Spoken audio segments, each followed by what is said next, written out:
মুহূৰ্তত অন্য এটা ব্ৰেকিং নিউজ লৈ আহিছো পুনৰ পঞ্চায়ত নিৰ্বাচনৰ তাৰিখক লৈ বৃহৎ মন্তব্য কৰিছে মুখ্যমন্ত্ৰী ডক্টৰ হিমন্ত বিশ্ব শৰ্মাই কিয়নো নতুন বছৰৰ আৰম্ভণিতে আসলতে অনুষ্ঠিত হ'ব ৰাজ্যত পঞ্চায়ত নিৰ্বাচন দুটাকৈ পৰ্যায়ত ৰাজ্যত পঞ্চায়ত নিৰ্বাচন অনুষ্ঠিত হ'ব এই মুহূৰ্তত সবিশেষ আমি আপোনালোকক জনাবলৈ চেষ্টা কৰিম সবিস্তাৰে জনাইছো পঞ্চায়ত নিৰ্বাচনৰ তাৰিখক লৈ পুনৰ ডাঙৰ ঘোষণা কৰিছে বৃহৎ ঘোষণা কৰিছে অসমৰ মুখ্যমন্ত্ৰী ডক্টৰ হিমন্ত বিশ্ব শৰ্মাই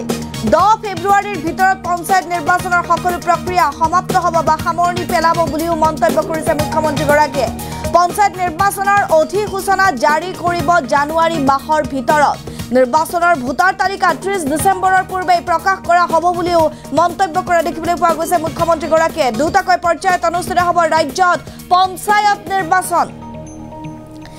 আমি জনাইছো উপনিৰ্বাচনৰ পিছতে পঞ্চায়ত নিৰ্বাচনক লৈ মুখ্যমন্ত্ৰী গৰাকীৰ ডাঙৰ মন্তব্য সংবাদ মেলত পঞ্চায়ত নিৰ্বাচনক লৈ কেইবাটাও ঘোষণা কৰিছে মুখ্যমন্ত্ৰী গৰাকীয়ে কেৱল পঞ্চায়ত নিৰ্বাচনেই নহয় অসম বিধানসভাৰ অধিৱেশনক লৈও কেইবাটাও বৃহৎ মন্তব্য কৰিছে আমি জনাই আছো ফেব্ৰুৱাৰী মাহৰ 10 তাৰিখৰ ভিতৰত পঞ্চায়ত নিৰ্বাচনৰ সকলো প্ৰক্ৰিয়া সমাপ্ত হ'ব বুলিও মন্তব্য পঞ্চায়ত নিৰ্বাচনৰ যি নোটিছ বা নটিফিকেশন কিয়া জাৰি কৰিব জানুৱাৰী মাহৰ ভিতৰতে আৰু 30 ডিসেম্বৰৰ পূৰ্বে পঞ্চায়ত নিৰ্বাচনৰ ভোটাৰ তালিকা বা খসৰা প্ৰকাশ কৰিব বুলিও ইতিমধ্যে মন্তব্য কৰা হৈছে দুটাকৈ পৰ্যায়ত অনুষ্ঠিত হ'ব ৰাজ্যৰ পঞ্চায়ত নিৰ্বাচন মন্তব্য আছে মুখ্যমন্ত্ৰী গৰাকীৰ তেওঁ কি কৈছিল শুনো আহক ফেব্ৰুৱাৰী মাহ যথেষ্ট এক্সাইটিং হ'ব আৰু আমি ফেব্ৰুৱাৰী মাহৰ আগতে বিশেষকৈ ফেব্ৰুৱাৰী 12 বা 13 তাৰিখৰ ভিতৰত আমি পঞ্চায়ত নিৰ্বাচনো আমি সামৰণি মাৰিব খুজিছো যাতে জানুৱাৰী মাহত আমি পঞ্চায়ত ইলেকশ্যনৰ নটিফিকেশন দিব পাৰো আৰু ফেব্ৰুৱাৰী 10 তাৰিখৰ আগতে আমি পঞ্চায়ত ইলেকশ্যন আমি সামৰণি মাৰিব পাৰো ইয়াৰ মাজতে ফেব্ৰুৱাৰীত অসম বিধানসভাৰ অধিৱেশনো হ'ব এইবাৰ অসম চৰকাৰৰ আমি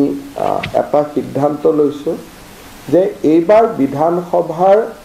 যিখন বাজেট অধিৱেশন তাৰ এটা সেশন বা এদিন আমি কোকৰাঝাৰত কৰিব পাৰো নেকি কিন্তু তাত ৰাতি নাথাকি ৰাতিপুৱা গৈ গধূলি গুচি আহা যাতে বহুত বেছি খা খৰচ কৰিব নালাগে এটা মিতবাৰিতাৰ মাজেৰে আমি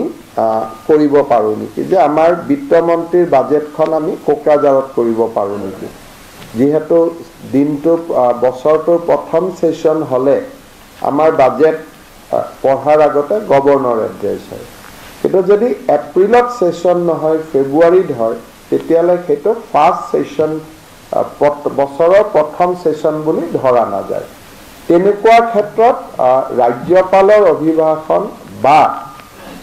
বিত্তমন্ত্ৰীৰ বাজেট কোনোবা এটা বিশেষ ব্যৱস্থা এবাৰ আমি কোকৰাঝাৰত কৰি যাতে দিনটো কৰি পেলাই আমি গধূলি কোকৰাঝাৰৰ পৰা উভতি আহিব পাৰো ৰাতি থকা মিলা বৃহৎ ব্যৱস্থা কৰিব নালাগে কিন্তু কোকৰাঝাৰত এটা সিগনিফিকেন্ট কাম এটা যাতে কৰিব পাৰি হয় ৰাজ্যপালৰ অভিভাষণ নহলে বিত্তমন্ত্ৰীৰ বাজেট বক্তৃতা এই দুইটাৰ কোনোবা এটা আমি কোকৰাঝাৰত কৰিম আৰু দুই এদিনতে বিটিআৰ কৰ্তৃপক্ষৰ লগত কথা পাতি ফেব্ৰুৱাৰী মাহ আৰু এয়া আছিল মুখ্যমন্ত্ৰী ডক্টৰ হিমন্ত বিশ্ব শৰ্মাৰ মন্তব্য মুখ্যমন্ত্ৰী গৰাকীয়ে আমি জনাই আছো পঞ্চায়ত নিৰ্বাচনক লৈ পুনৰ নিৰ্বাচনৰ তাৰিখক লৈ পুনৰ ডাঙৰ ঘোষণা কৰিছে মুখ্যমন্ত্ৰী ডক্টৰ হিমন্ত বিশ্ব শৰ্মাই এইবাৰ তেওঁ কৈছে যে 10 ফেব্ৰুৱাৰীৰ ভিতৰতে আসলতে পঞ্চায়ত নিৰ্বাচনৰ সকলো প্ৰক্ৰিয়া সমাপ্ত হ'ব পঞ্চায়ত নিৰ্বাচনৰ যি অধিসূচনা সেই অধিসূচনা জাৰি কৰা হ'ব জানুৱাৰী মাহৰ ভিতৰত নিৰ্বাচনৰ ভোটাৰ তালিকা 30 ডিসেম্বৰৰ পূৰ্বে প্ৰকাশ কৰা হ'ব বুলিও মন্তব্য কৰিছে উল্লেখ কৰিব লাগিব অসম বিধানসভাৰ যি অধিৱেশন নৱবৰ্ষত অধিৱেশন অনুষ্ঠিত হ'ব আৰু এই অধিৱেশন এইবাৰ কোকৰাঝাৰত অনুষ্ঠিত হ'ব বুলিও মন্তব্য কৰা দেখিবলৈ পোৱা গৈছে সংবাদ মেলৰ জৰিয়তে মুখ্যমন্ত্ৰী গৰাকীয়ে আমি পুনৰবাৰ মুখ্যমন্ত্ৰী গৰাকীৰ সেই মন্তব্য আগবঢ়াইছো ফেব্ৰুৱাৰী মাহ যথেষ্ট এক্সাইটিং হ'ব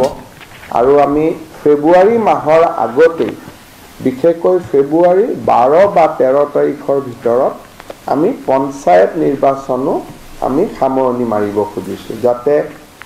জানুৱাৰী মাহত আমি পঞ্চায়ত ইলেকশ্যনৰ নটিফিকেশন দিব পাৰো আৰু ফেব্ৰুৱাৰী 10 তাৰিখৰ আগতে আমি পঞ্চায়ত ইলেকশ্যন আমি সামৰণি মাৰিব পাৰোঁ। ইয়াৰ মাজতে ফেব্ৰুৱাৰীত অসম বিধানসভাৰ অধিৱেশনো হ'ব। এইবাৰ অসম চৰকাৰৰ আমি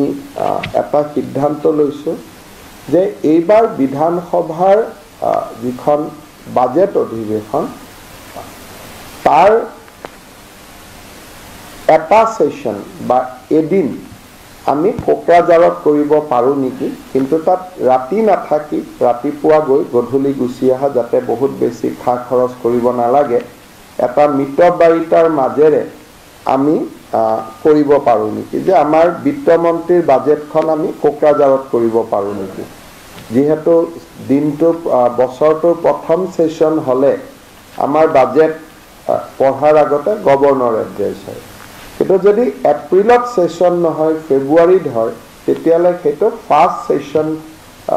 বছৰৰ প্ৰথম সেশন বুলি ধৰা নাযায়। তেনেকুৱা ক্ষেত্ৰত ৰাজ্যপালৰ অভিভাষণ বা বিত্তমন্ত্ৰীৰ বাজেট কোনোবা এটা বিশেষ ব্যৱস্থা এইবাৰ আমি কোকৰাঝাৰত কৰি, যাতে দিনটো কৰি পেলাই আমি গধূলি কোকৰাঝাৰৰ পৰা উভতি আহিব পাৰোঁ।